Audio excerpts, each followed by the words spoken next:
Welcome to our Black Book segment of the show. And those of you who've been following our Black Books will be very happy this week because we've had quite a number of winners, including Matthew's Drumbeats, who won yesterday at about $3 mark, I think it was. And on Thursday we had Stokehouse winning at $8.70, I think it was. Yesterday, Flying Ruby won at $9. Go on, though. It's flying. And Used to Know a Girl won at $4.80. You'll be shopping at man to man very soon, mate. I just like to be shopping. But what are you doing? I'm just kidding. You're taking the tickets off me. Mate. But that's, well, I'm just saying the facts. No. 4 of our Black Bookers have won in the past couple of days, and some of them at $8 or $9 odds. And tell you what, it's been actually we've done quite well, I reckon. You know, Astronomer and a few other big prices in there too. There's been they haven't been sure priced, and Used to Know a Girl, which you guys made a bit of fun at, because you've known a few. And we just thought it was ironic that you were Black Booking Used to Know a Girl. That's all. I used to know a girl. You did know a girl. And then she had that operation. Now I used to know this bloke. This bloke. How's that going? Terribly. But Used to Know a Girl won by about 4 lengths yesterday and paid $4.80 and was sensationally back. So some of you Black Bookers must have had your money on it. And Simon, you had a winner, didn't you, mate? Didn't you have a Black Book winner? No. Yeah, I think we gave all silence to Massive Rack, but without. I should have. Yeah, you should have. And all the media. But in any case, if you're following the show, whether it's the Black Bookers or anything else, you should be coming up with winners.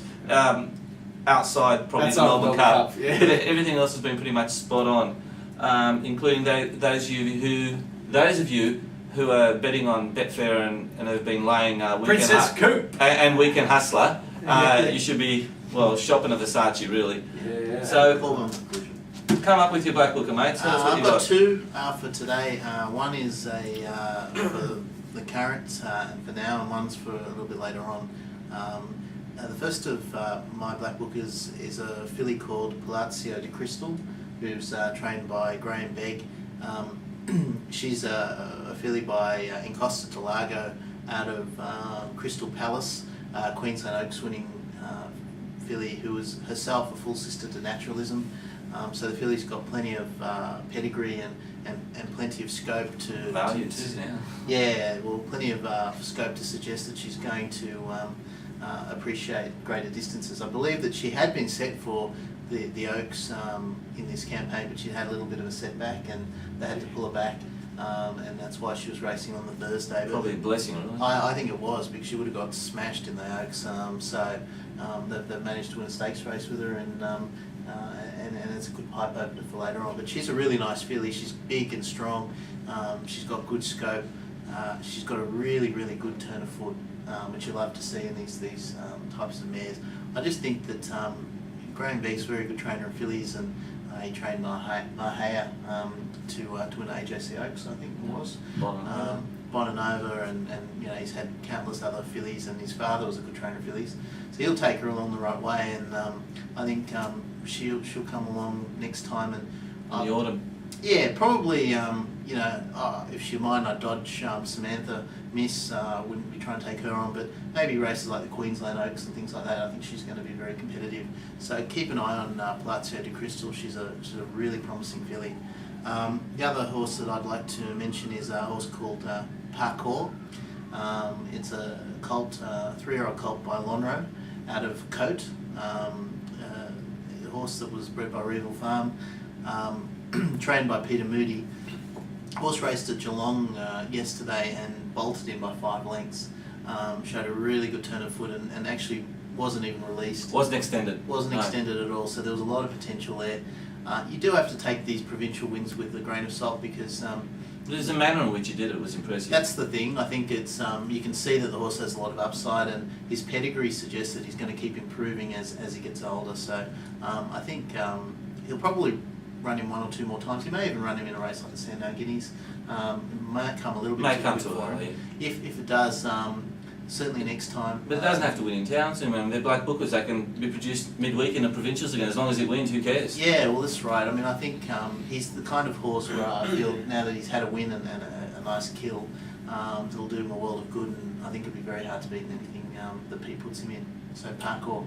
Okay, thanks. What do you got for us, Jam? I don't have any Blackbookers for you this week, but what I will say is certainly continue to follow Drumbeats. I think he can win the Sandown Geese next week. His stiffest opposition will come from the stablemate Caymans.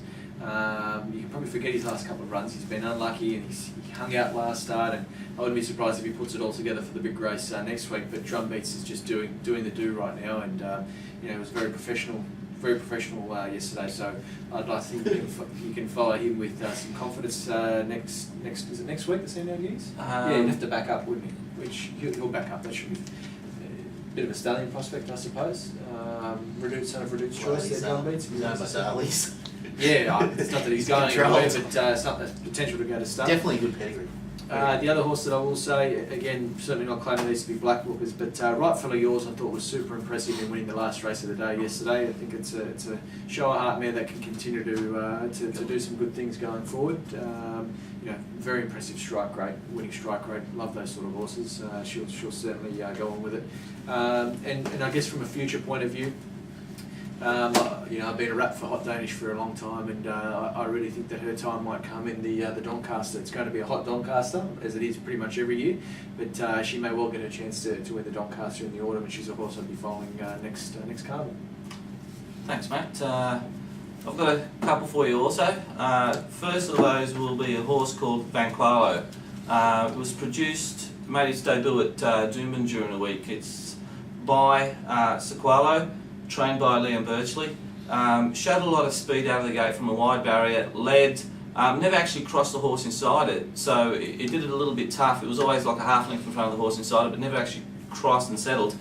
It was challenged in the straight, but it just was too strong and ended up winning comfortably on the line by about a length or length and a quarter. It was his debut run, so certainly I was impressed by his effort. He was tough and he can go on and win again. The second of my Blackbookers is a horse called Thumbs Up.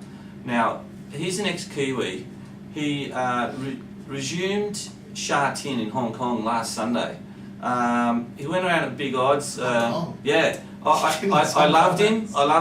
And I backed him. Scouts wide, doesn't he? It don't matter. A Blackbooker's a Blackbooker. It doesn't matter where they win. The job is to find these boys winners, and why not Hong Kong?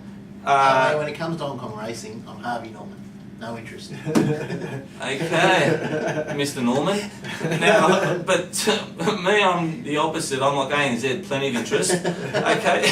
God, it's getting And listen, Thumbs Up, I backed him straight out, and he was unlucky, should have won, ran third, blocked for a run. It was actually not a very good ride. But like I said, he's an ex-Kiwi. He's by Shinko King. He's trained by CS Shum. Now, he's a good trainer. He's a terrific trainer. And this horse ran third in a Group 3 race at Apanui behind Nom de Jeu. So on the back of that, I thought it was a terrific bet last Sunday. We had a bet, went home, did our work, watched him go around, run third and paid like $8 a place. So should have probably backed him each way. But follow him, he could win any race up to a mile, that was a mile the other day, up to 2,000, 2,400. He's been placed over 2,400 before. So Thumbs Up, ex-Kiwi, look out for him in Hong Kong. I think that's pretty much a wrap on our Blackbookers, don't you think, fellas? I do. Yeah. Thanks, guys.